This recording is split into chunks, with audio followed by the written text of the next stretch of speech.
Good evening, everybody. Welcome back to the Six Rings Kane Show on a new night, Monday night now, baby. We're really excited, actually, to have Eric McLean on the show here, college football analyst, co-host of The Huddle.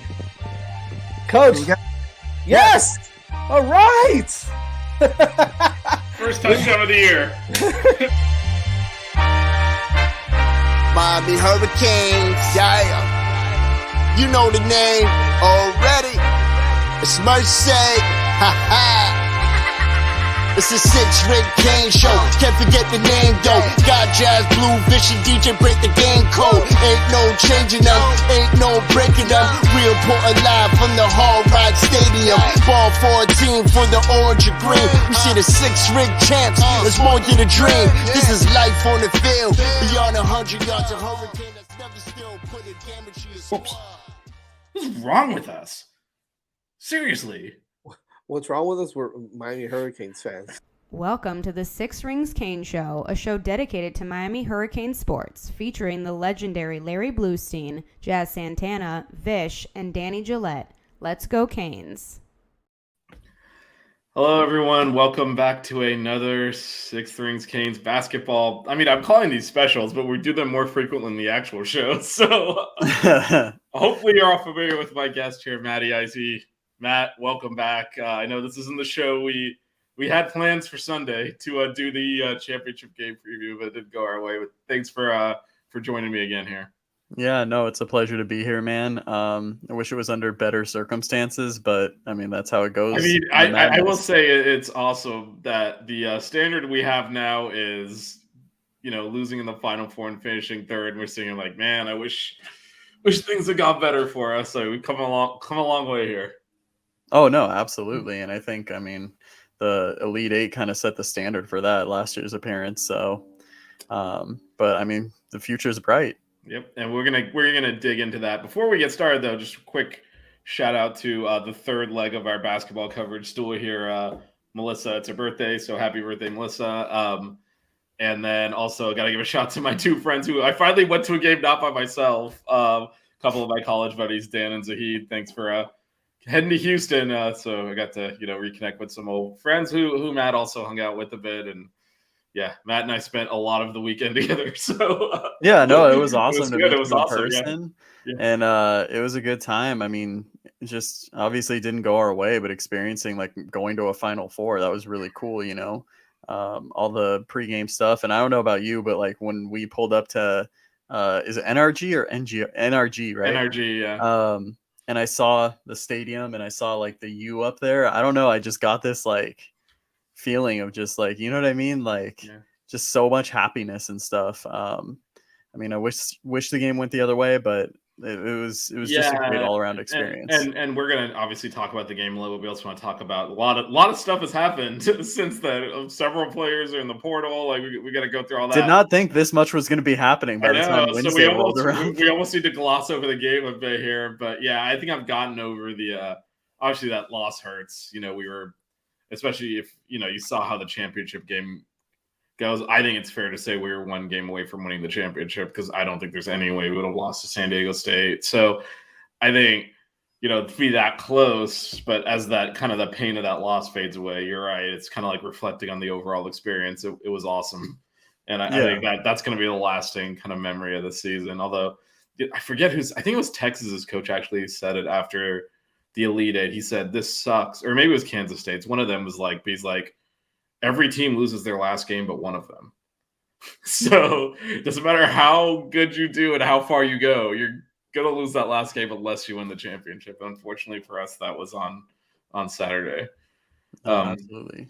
All right, well, let's get into it because we got a lot to cover and I have an F1 show at 8. So let's get it over with. Yeah, well, no, that's because I want to get through. There's a lot to get through because again, I know. I'm talking about the game. I'm talking about the game recap. Let's get it over with. So I guess we both thought Miami would win. Part of that's obviously because we're homers, but we did justify that with actual reasons. So I guess what caught you off guard or surprised you? Because certainly, even in thinking Miami would lose, I mean, kind of got manhandled there. So it wasn't exactly our best game. But what surprised you about that game? I think it's a couple reasons. First of all, I thought we did not shoot well. We didn't make shots that we had made all tournament, which I get, to some teams they're to a higher degree. When you look at how like they are contested, but they're shots that we made all tournament. You look at our main three scorers and Pack, Wong, and Miller. They're averaging I think it was 52 points per game combined in the tournament, and I think we got around 34. So obviously, when you're missing that much production offensively, that's going to impact you. I just remember looking up. I can't remember when it was in the first half, and just seeing we were 7 for 28 from the field. And I was like, oh my God, when was the last time we shot that poorly? And I mean, it's tough to beat an opponent like UConn when you're shooting at that rate.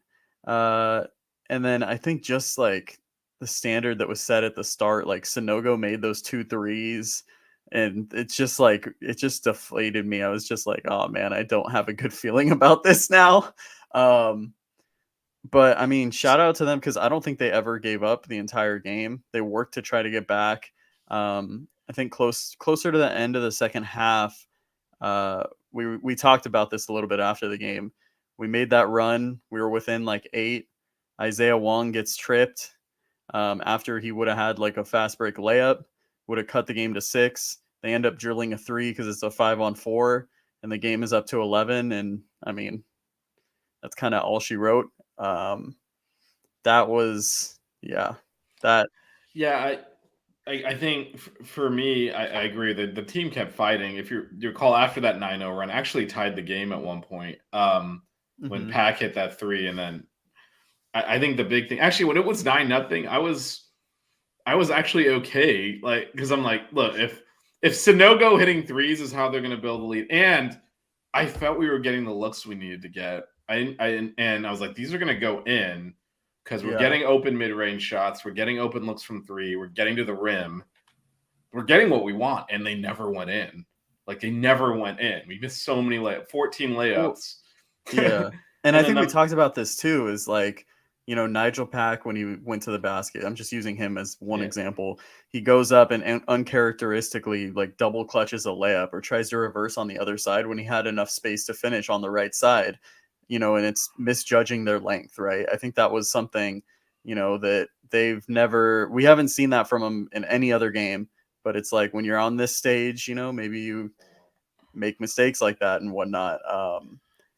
So that was there was just some uncharacteristic things from this team as well. And I think it's steamrolled. I mean, we benched Wooga, completely benched him. It's crazy. Even when Pack's shoe exploded, which is a whole other thing. We went to Beverly. We didn't go back to Wooga. It was crazy just how quickly it was all right, you can't play anymore. You're just out of it. And I mean, that talk about uncharacteristic, just he was completely lost there. And he wasn't the only one. We actually, after the Drake game, we're talking about how we got away with that and we shot so poorly because Jordan Miller was missing his little fadeaway, from the paint or from the elbow that he always makes. Is basically automatic on. Wong was missing his baseline jumpers. It happened again here, except against a better team, and this was the result. I think, we just weren't hitting the shots that one of the reasons we're hard to guard is because as a defense, you want to force, teams into the mid range. You don't want to give up layups. You don't want to give up open 3s. So if you're going to concede something, you want it to be mid range, and we're really good at that. So it's almost like we punish good defense, and we just missed all those shots. I mean, Wooga is the best example of that. Just repeatedly got to the spots he's been, that Wooga jump from last year to this year where he's now he's a weapon offensively. He'll knock down open 3s. He'll hit all those mid-range shots. I mean, this was last year's Wooga. That's what we got to. And he's just one example, though. I don't think anyone really played well. Wong had that one spurt you mentioned, which ended with him being tackled in the open fields. Wish we could get our football team to tackle like that, but I know. But that ended with the no call. But before that, he had scored and then hit a 3, and he was kind of starting to get it going. And that kind of ended that also. But yeah, I mean, you were also in the arena, or stadium. It's not an arena. Yeah, you want to talk about my experience? Yeah, I do want to talk a little bit about where you sat, who you sat with, but if you want to know about my experience, Melissa and I talked about our experiences on Mondays. You can you can play that one back. But I do want to get Matt's perspective. But I do think the other thing, just in terms of the actual play on the court, it is, unless you've actually been in there, it is impossible to understand how weird it is to play basketball. Yeah, the depth perception is, oh my God, just throws you off. I didn't realize how much space was behind the basket. It's insane. Yeah, I actually took a picture and tweeted it out because I was like, look, this doesn't do it justice, but you will not believe how much crap is behind the basket before you get to the stands. Like, it is unbelievable. The ball sounds funny. The rims sound funny. The whole thing is just like an odd experience. But again, I would say out of the 4 teams there, we handled it the worst. So like we appeared to get overwhelmed by the moment. We were just more like, we're more talented, so we actually fought the game back and ended up being like UConn's toughest game. But you know, we did not put our best foot forward. And I think a lot of that had to do with the environment. Before we start talking about how the players in the portal and where we may be headed, I do want you to not to relive painful memories, but why don't you talk through kind of your viewing experience, your seat, what you could and could not potentially see, and then the company you kept. Yeah. So, well, okay, I got 2 things to say. One, I'll start there though. So, first game, I sat with you guys, right? Because you had an extra ticket, and so I could sit with you guys for a while. Yeah, one of my friends' flight was supposed to land at 1. It landed at 6. So, yeah. And this is again Central Time, so everything's an hour earlier. So the first game had already started. Yeah. So yeah. So we were enjoying that game, and then we kind of got up and we're hanging outside at one of the bars and stuff. Because it was a blowout. I fully admit this on Monday's show. We were sitting on the patio when that buzzer beater happened. Yeah, but we could still hear how loud we could hear it. Yeah, no, we still got a little bit of the vibes, but yeah. Yeah. But anyway, so I hadn't been to my seat, the actual seat, like the ticket I bought, the entire time. And so I make my way over there, and there's not as many people sitting down, and I see a couple of UConn fans, and I'm just sitting there waiting for the game to kind of start up, and I'm just on my phone on Twitter, you know, just looking at stuff, and then I see it start to fill up around me, and then I kind of look around, and I'm like, wait, I was like, this is all UConn fans. I was the only Miami fan in the entire section. I was in one of those corner sections, like which would be a good seat if you're watching a football game. Unfortunately, because how far back you are, because a basketball court is so much smaller than a football field, it wasn't the greatest seats. It was, you know, pretty far away because like the student section is kind of in between, and then there's some like floor seats, and then there's like the corner sections. So it was hard to see even too. I had to rewatch the game to see a lot more stuff. But yeah, so it wasn't the greatest experience. You know, there was a couple times Sonogo had a basket inside, and the guys in front of me, there's a group of like 10 of them, would like look back at me and just flex on me and yell, and it's like, what do I see? They're lucky. Look, not to tell too much of your personal story, but you know, Matt's from California. He's a Miami fan. He's not from Miami. They're lucky because if they had done that to someone from Miami, there would have been fisticuffs. We fight people. And yeah. That would have ended up, and I don't care if it's 1 on 50, that dude is starting to fight. So they were lucky that it was you sitting there and not a Miami native. Well, and I'm sure they felt ultra confident when it's just me by myself and there's like 15 of them. You know what I mean? Not to mention all the other UConn fans in that section. I had to look over to the right like 2 sections to find Miami fans. So, and granted, there was more Miami fans than UConn fans. Like, we should preface it with that. Our fans actually showed up, which was impressive. I think the other thing I'm curious, like, would it have been a better, I guess, viewing angle if you were higher up? Because Melissa was saying, like, she was, I mean, if you've seen her picture on, she was like, she was about as high up as you could get. But I think she said she could see okay because you're looking down at the court. I think those lower levels, if you're not within the frame of the court, you're basically just looking across people to try and find the court, and you don't really get that. Because if you're looking down at it, you can at least see stuff. It's like if you're playing a video game, right? You look down, like they often use like the overhead thing because you can actually kind of see better. I'm curious, like, could you see it all really? Because you're gonna have to look across because you're almost on the same level, you're barely elevated, and you're Yeah. kind of having to look through a bunch of people to get there. Yeah, I mean, when they were going the opposite way, that was like my best vantage point, and I could see pretty well. But still, like seeing fouls and whatnot, like I couldn't really see that. That was something I had to go back and rewatch. But obviously, you can't. I don't think I would have done this. I watched mainly the highlights. I wasn't able to watch the full game because it's like not up there. And I don't know if I really would want to anyway. Yeah, it was. But It's not great. so. I think lesson learned. I think we learned something. I think all of us learned something about watching a basketball game in a football stadium and where to economize your ticket spend in the future. Yeah, in terms of like actually this worst seat is a better seat, right? I think you kind of figure that out. Yeah, I mean, my seats were obviously fine, but they were ridiculously expensive. So I don't know if I would shell that much out again. But yeah, next time we'll definitely, like Melissa was talking to, we'll do a better job of coordinating and all sitting together so we're not spread all over the arena. Yeah. I told her I'm not going to the upper deck corner where she's at, though. We got to at least move centrally, but we'll find a middle ground. We'll find a middle ground there. If I'm going to another game like that, like a Final Four, something at that level, like I'm shelling out for mid court. Like it's okay if it's hot, like upper sections, but you got to be mid court, man. Yeah, I think you got to be in the. I think the big thing is the court is maybe a third of the actual football field. So you got to be within the frame of it. So if you're looking, just pro tip for everyone, if you're looking for seats, doesn't matter how high it is, you got look across and see, are you actually across from the court? Because I would say at least half the seats in that arena are not. They're behind the court. And again, it's for football, so they don't even really face the court. You're almost facing straight down at other fans. You got to almost turn sideways and kind of crane your neck even to get a view of the court. So definitely like keep it within the frame of the court. No, absolutely. And you'll actually get actually. So my boy here had some nerves of steel and waited until the last minute to buy tickets. So so he got a great price on it at least because Melissa paid $200 for her nosebleed. So yeah, and I got mine for half the price. Yeah, on the lower deck, but actually, upper deck more towards the middle is a better.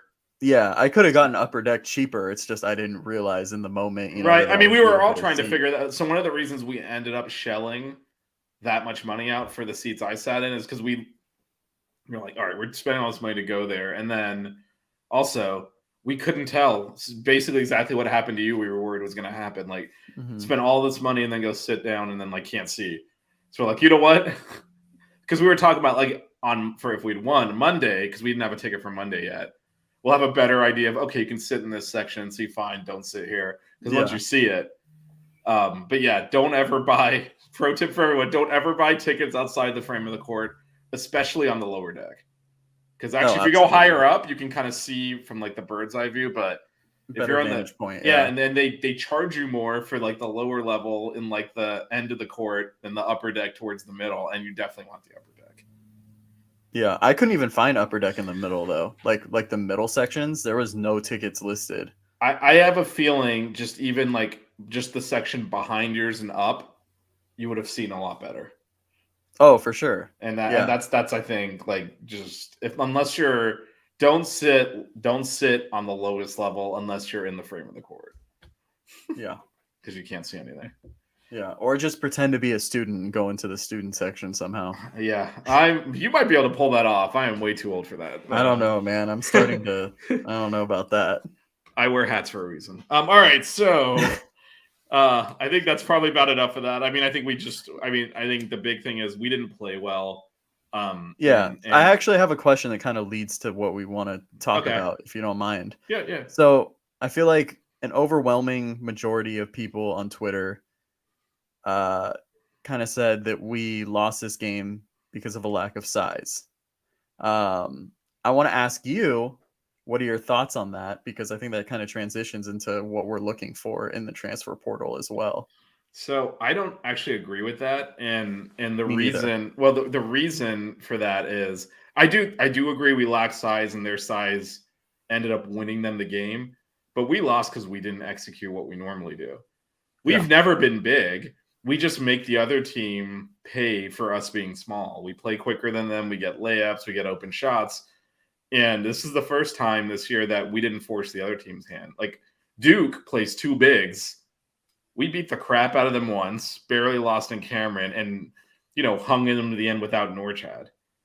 We just if you don't make what happened, we missed our layups, we missed our mid-range, we missed our open threes. Like you said, we shot 20-something% in the first half. That allows them to keep their bigs on the floor and impose their will. Our whole premise of our game is if you want to play big men, you can play them, and yeah, you'll score. You'll beat us inside. Like, we're not big inside. We'll then score back at you. We're fine playing to 90. Do you want to run with us like that, or are you going to make an adjustment? Now, invariably, the other team makes an adjustment. But we were playing to 20 in the first half, and that's where and I think people too, they were looking at the rebounding statistics, and I'm like, well, when you miss that many shots, they're going to rebound a lot more at a higher rate. Just like we had more offensive rebounds because we kept missing, and we were getting offensive rebounds off of our offensive rebounds. Yeah. So I agree with you. I'm in the same boat. I do think that we do need depth, another big. We definitely need, I think we definitely need more size, period. Like I don't, not just from a depth perspective, which we definitely do need, but also just, we need more options there. It would be nice to bring a 7-footer in occasionally. For example, in this game, given the way it was going, it would have been nice to have a guy that we could throw the ball into the post to, something just to depressurize the situation a little bit. Like, we're very talented and we make tough shots, and that's why we're so good. If the tough shots aren't going, it becomes a problem. Yes, we missed a lot of layups, but also those mid-range shots, like if you watch the Texas game and the shots we're making, like, mortals don't make that. We do. Now, we're in the Final Four because we make those shots, but still, that is still a high degree of difficulty where if you're not shooting well, you can really struggle, and it would be nice to have other ways to score, other ways to, and actually Norchad did score in the post a decent amount.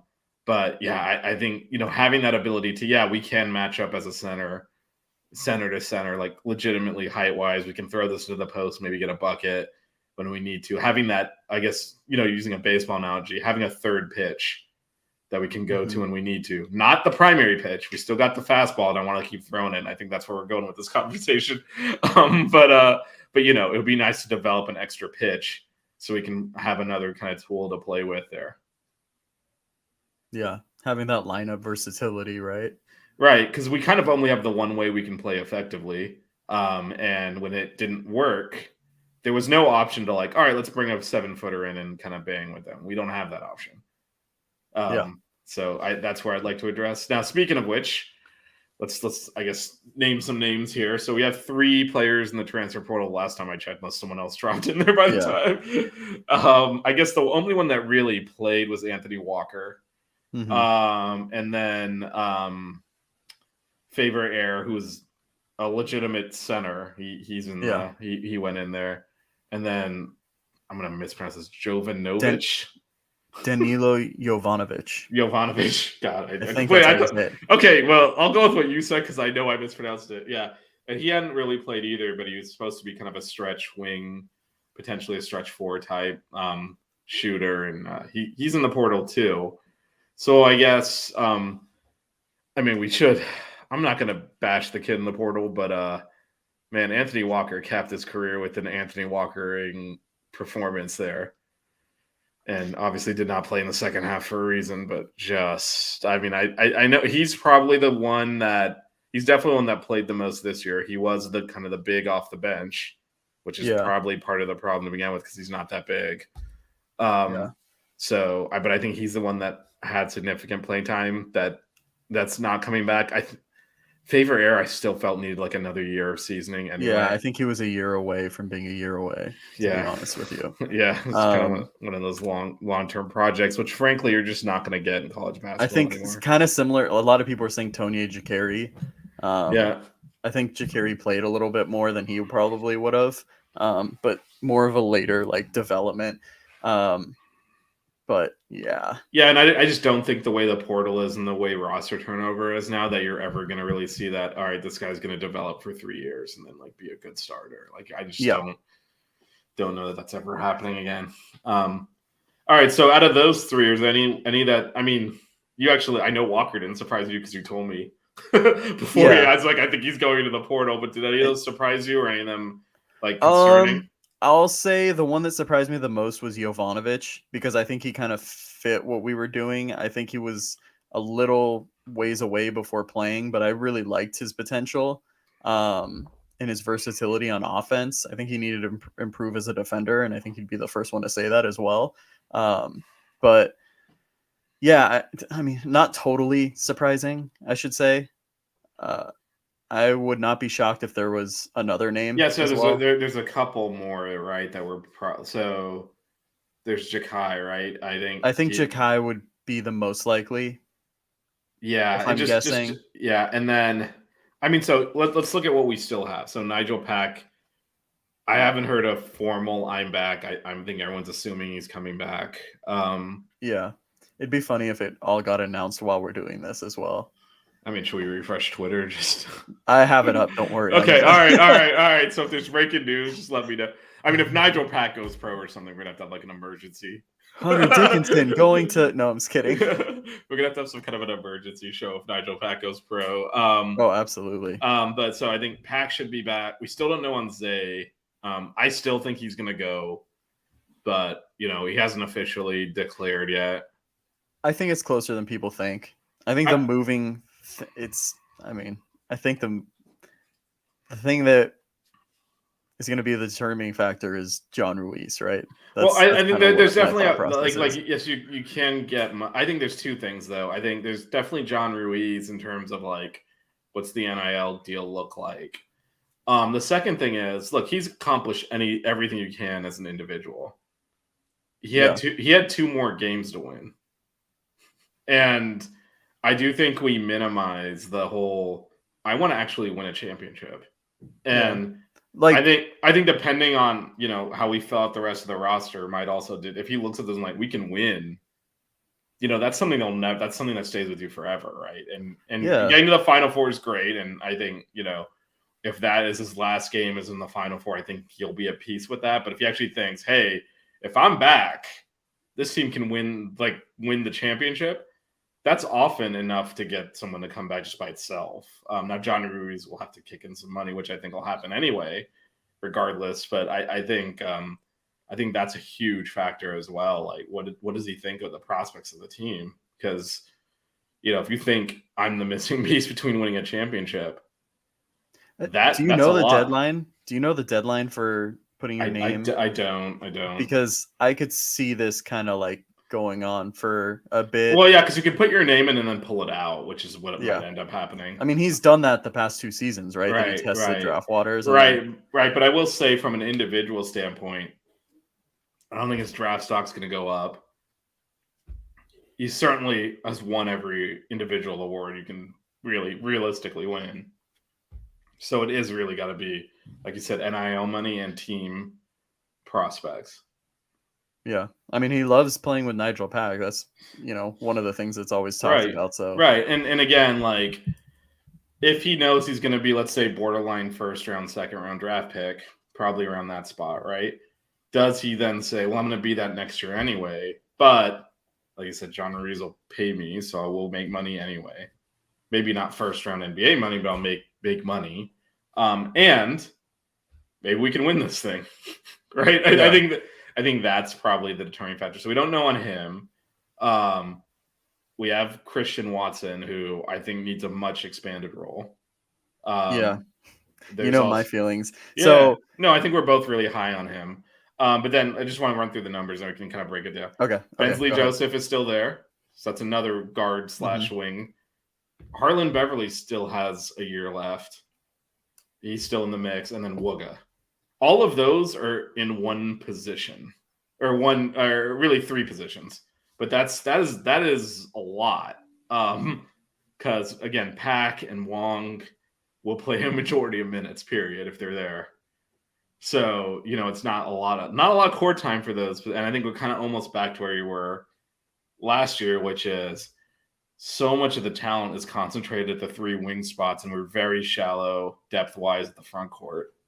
It's kind of where it looks right now. But let's just talk about those. I know if you want to talk about Christian Watson, I guess my question to you around him as you talk about his game is also, could he potentially play stretch 4? He's the same height as Jordan Miller, but I don't think he has that wingspan. And he doesn't really have that kind of game, but I'm curious what you think if we want to go real small at times, if that's a position he could play.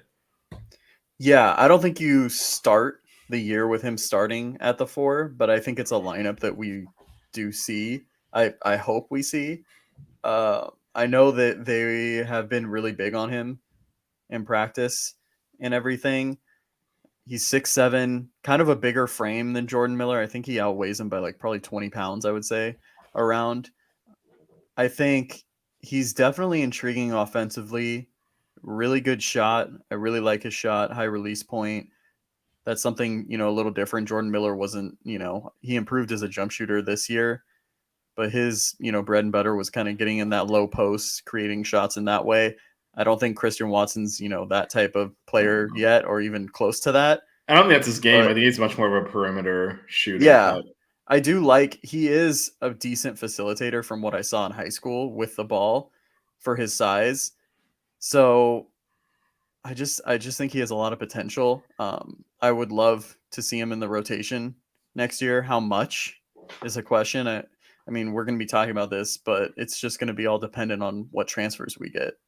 Right. And also, again, if Zay goes pro, which I still expect him to do, then, that's a lot of minutes that open up for Watson to potentially capture.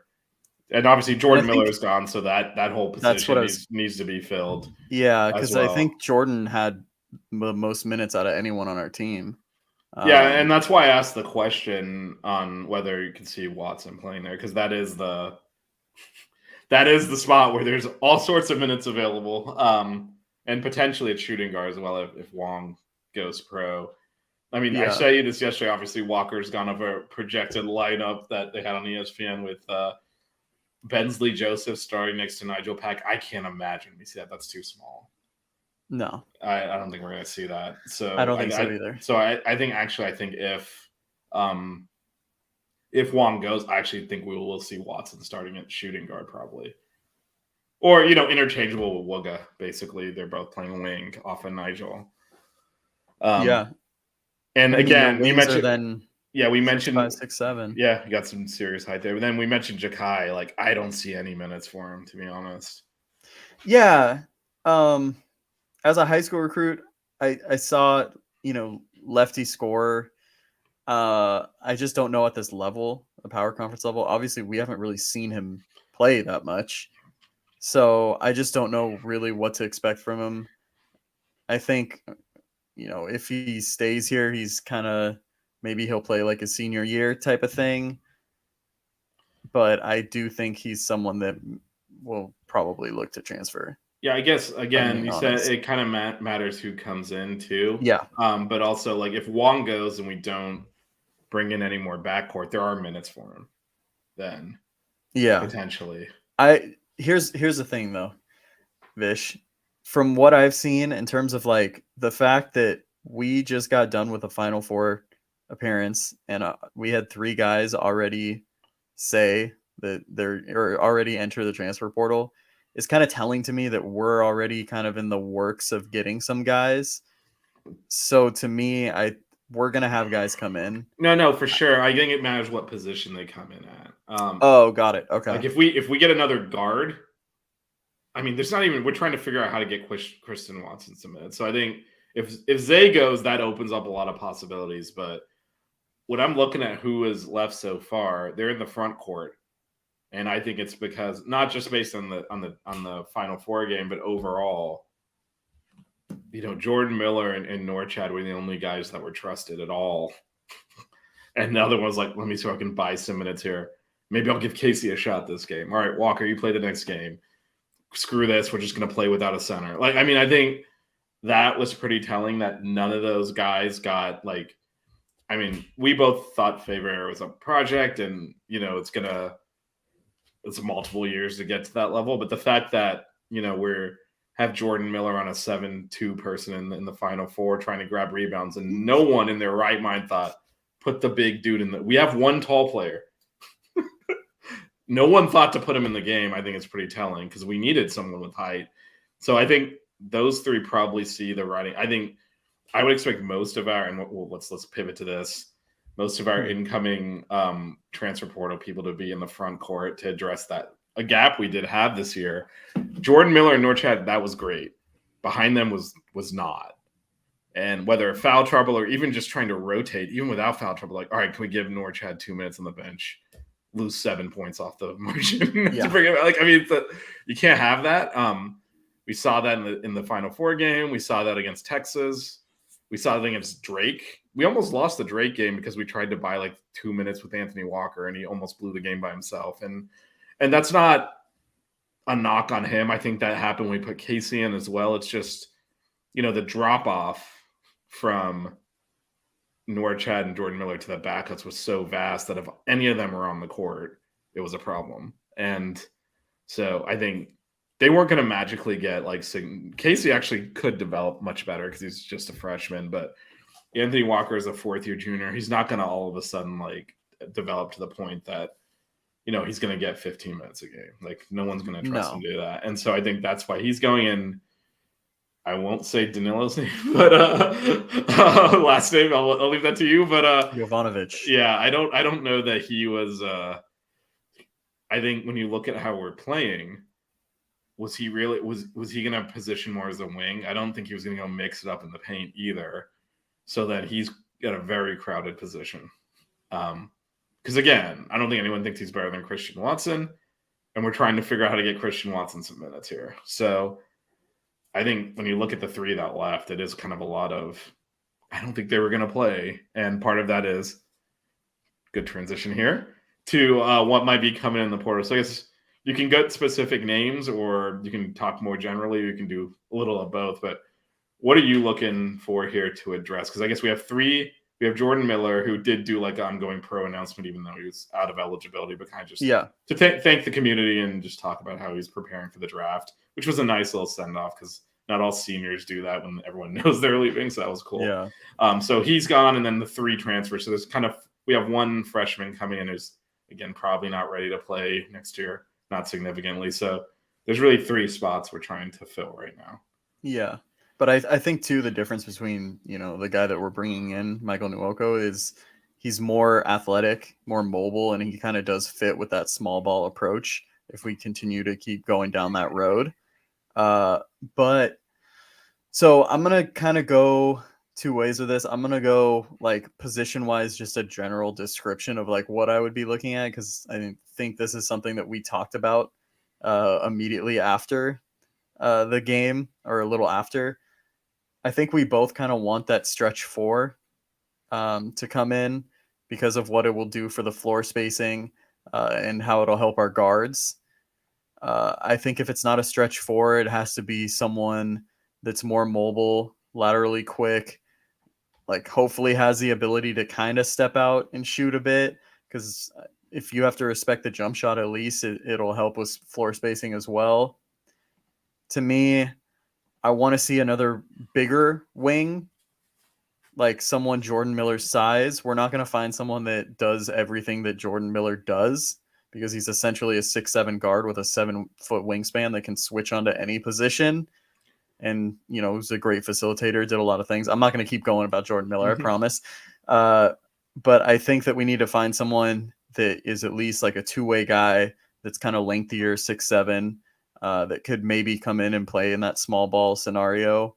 I know we talked about Chris Watson playing at the 4, but if we had someone that can kind of fill that role as well.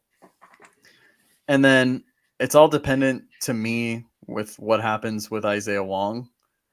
I think definitely adding another guard that can facilitate and score would be a priority, because if you lose Isaiah Wong and you lose Jordan Miller, those are two of the best passers that play make for others on the team.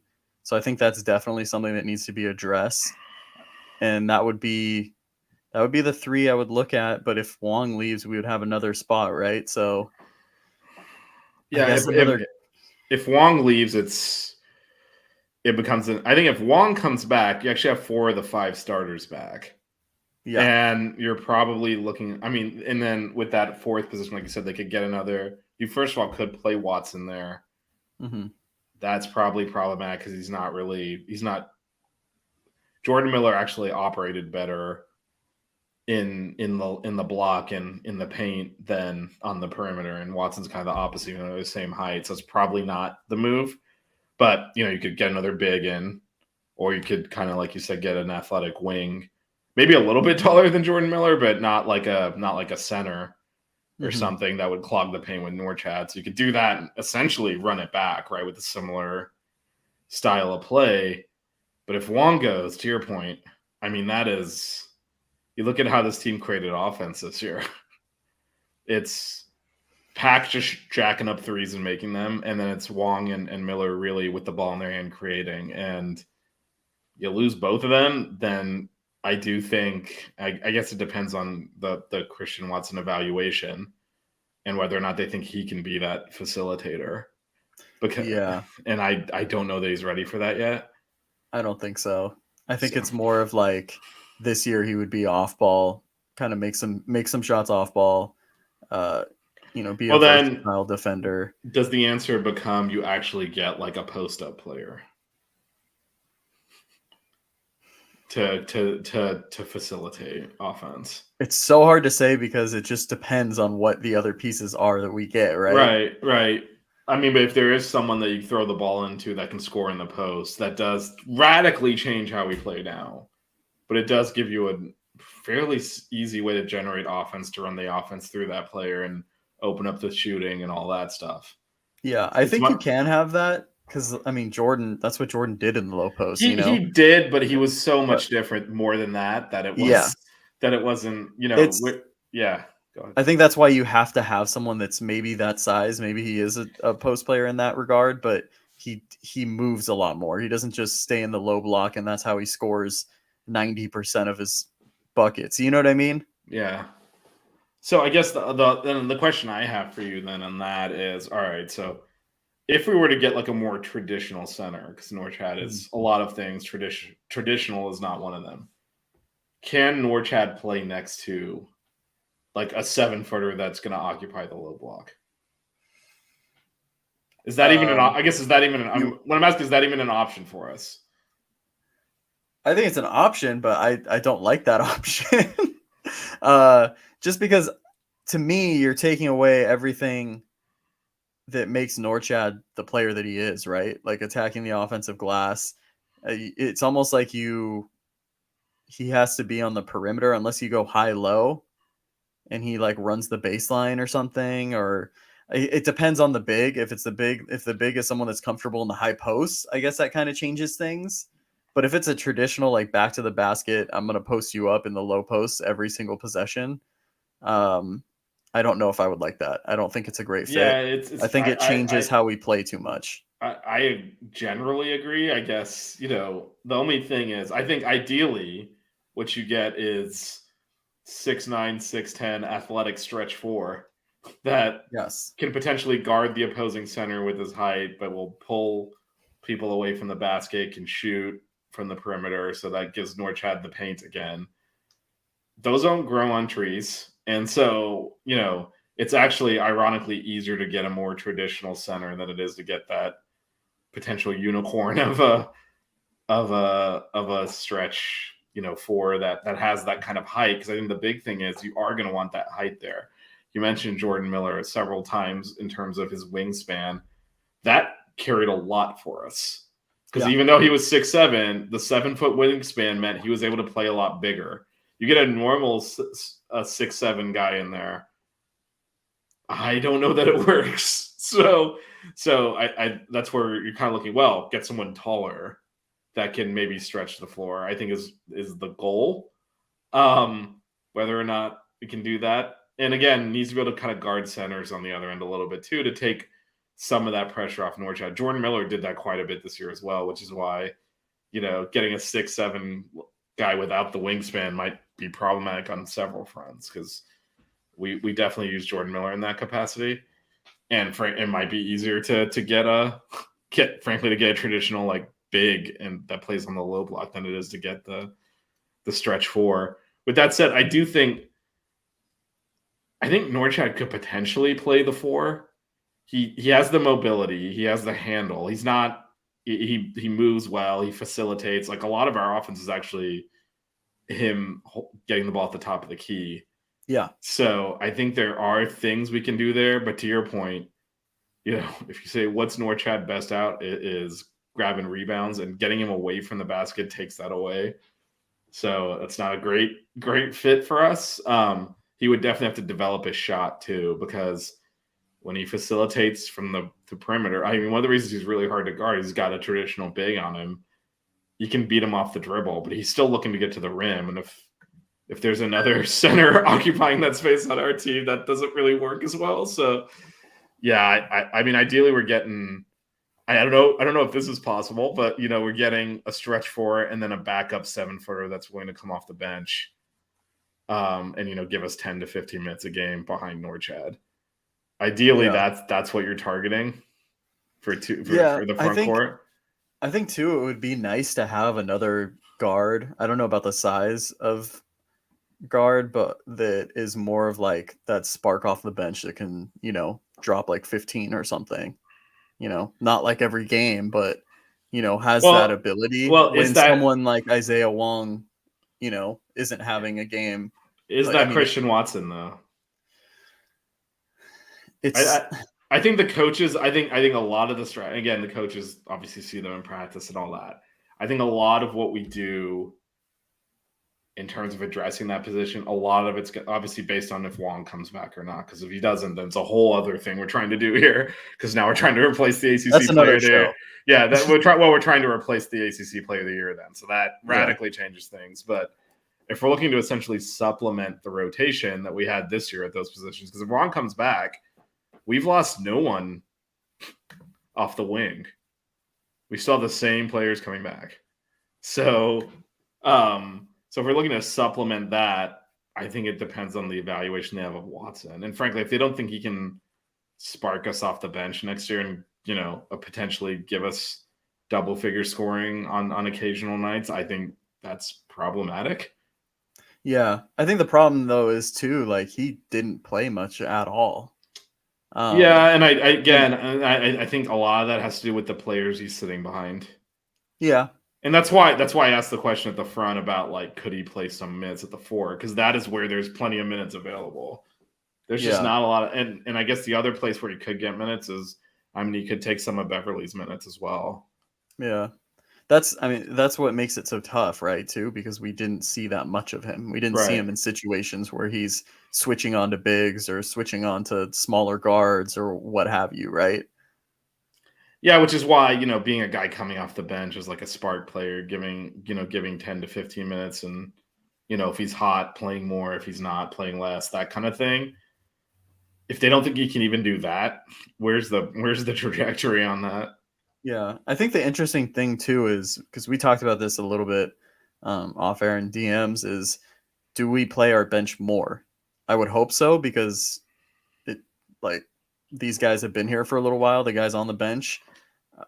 Because I forgot the number I told you, like 300 and something out of 363 in Division I teams in bench minutes. So these teams that are, competing, you look at the other teams in the Final Four, they play 8-9 guys. That's not really what we did. And then obviously I still think that we could have won. How do I want to phrase this? I don't think depth was a huge concern, but I think it's just another plus that you have. Because we had to take Wooga out and put you. Do you get what I'm saying? Yeah, but I think we're still circling the same problem, which is that the front court, other than the 2 stars, was pretty awful.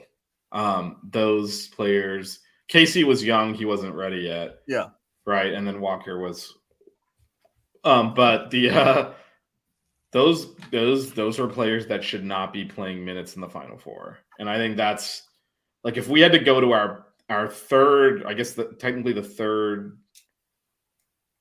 The bench, on the front, on the backcourt it's Joseph and it's Beverly, who we're more than comfortable giving significant minutes to if we have to.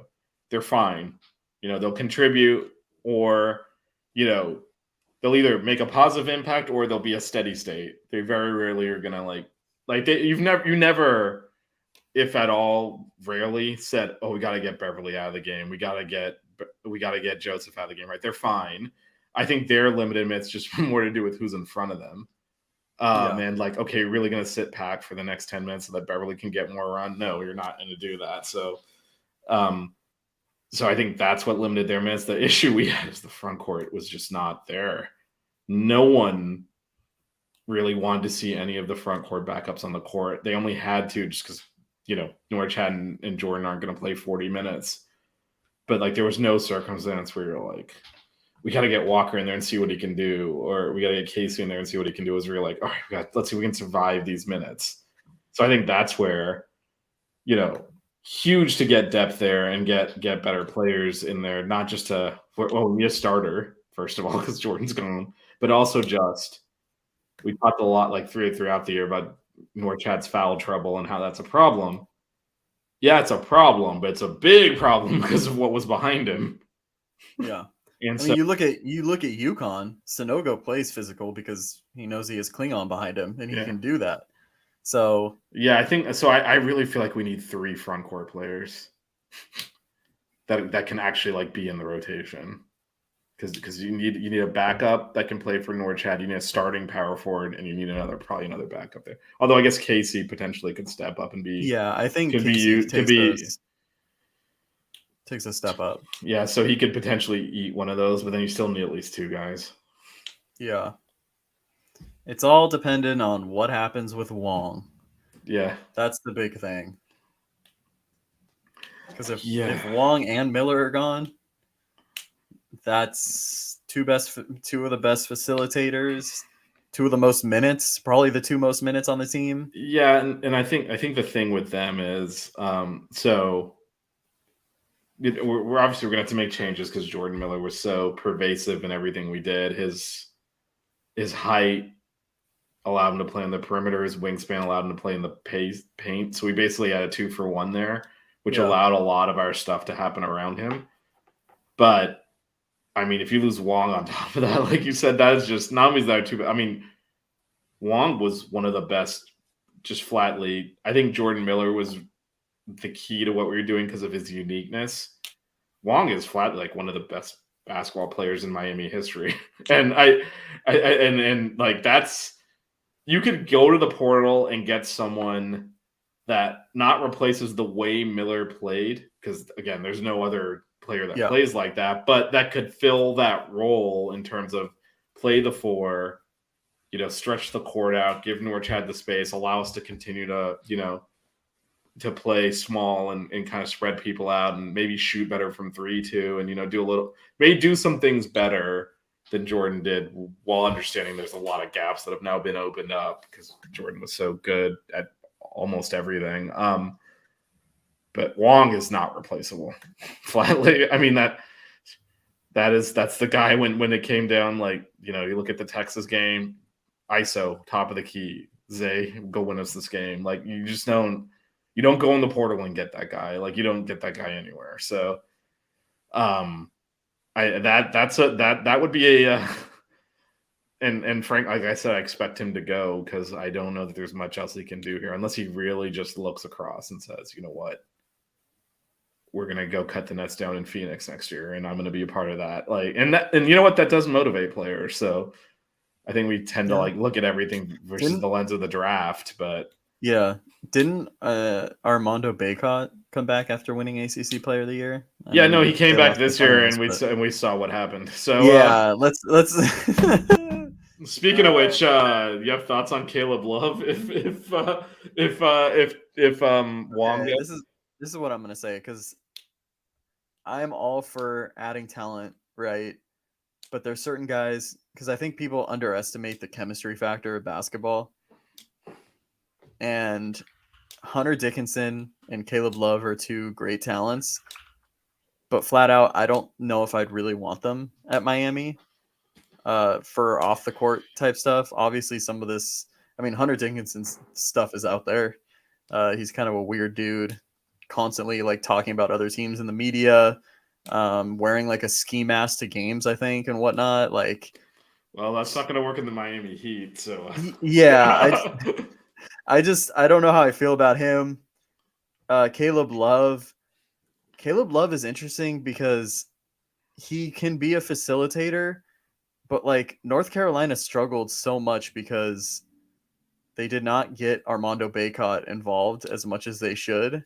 And I think he was a main reason for that. Obviously, there was off the court issues with other players with him that I'm not going to get into because I don't know if they're true, how true they are and whatnot. But I mean, he's a great player. I don't know if we're really looking at him, but I think there's other guards that I would take over him. Okay. No, the reason I just brought him up, he's probably more familiar to our audience since we play in the ACC. We see him quite a bit. And he is someone that could potentially facilitate offense, which we might be looking for badly if Zay is gone. And he's played in the finals.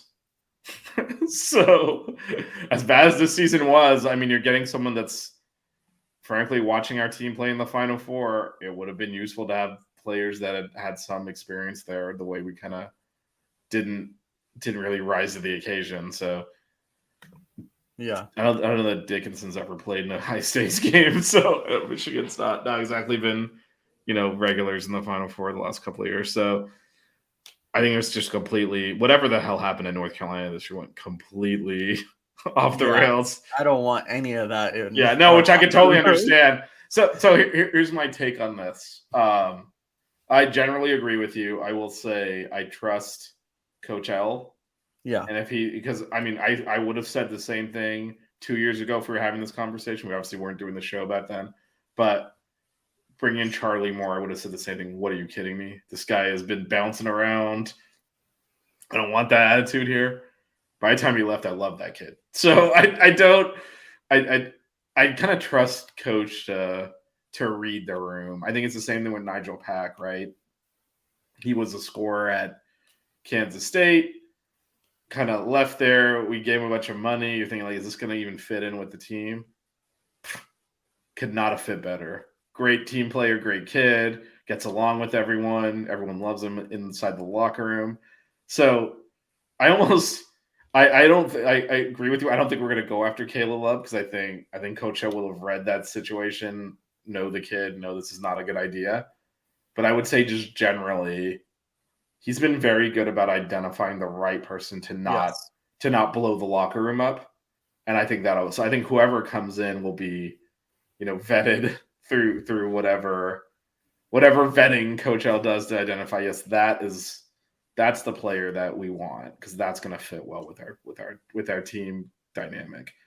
Because we were definitely the most together team there, despite bringing in 2 new starters that were transfers, right? I mean, and so I think that's the coach. So I think he'll read it, and so.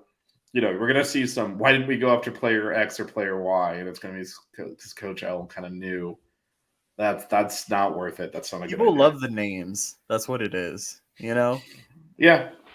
I think Nigel Pack has been like one of the biggest names because he was one of the top transfer targets. But sorry, I know you have to go. The next show's starting. Well, it looks like I'm on a little bit of a delay, saying 8:10 now. So we got 10 more minutes. So let's. Oh, okay. Let's keep hooping. Let's keep hooping. So. Yeah, no, I mean, you look at the transfers that, Coach L has brought in the past, and it wasn't necessarily the biggest names, it's just guys that fit into what he was doing, right? So I have I believe in him. I believe what he's going to do. I'm all for, even if I am skeptical a little bit because, that's how I'm going to be. I know he's going to do what's right. And I know this team's going to be successful with any decision he makes. And I mean, the transfer portal is a real time right now, man. There's a ton of names in there. So he's going to have a huge selection of dudes to look at. Yeah. And again, a lot of what we do will definitely depend on what Zay does. Cause as much as I think right now we're probably one of the more attractive options. We're in the ACC. We're returning at least 3 starters off a Final Four team. And especially if you're a front court player, there are major minutes available here. So I think, if you look at that, we're probably one of the top options. But, if Zay goes, then that does change quite a bit in terms of just, okay, now we really need a legitimate starting guard right now. Yeah. Do you want to talk a little bit about the guys that we know Miami has reached out to? Yeah, go for it. Go for it. So one of them, I'm trying to remember them off the top of my head, Jonathan Pierre out of Nova Southeastern. I don't know if you know about this kid. He's the D2 transfer. Nova Southeastern is the school I don't know if it's in Miami. No, it's in Broward, where everyone should be Broward. Familiar. Yeah, Davey. Okay. West Coaster over here. I know. I know. It's South Florida. And yeah, no, they're very. They're ubiquitous within South Florida from an academic standpoint. A lot of people go through there, so it's not. Okay. It's very well known, not for sports, but obviously their basketball team went undefeated, yeah, won the championship, like 36-0. Yeah, so that definitely got noticed. But yeah, they're not really. I think they played FAU in a skirmish, like a exhibition before the season or something.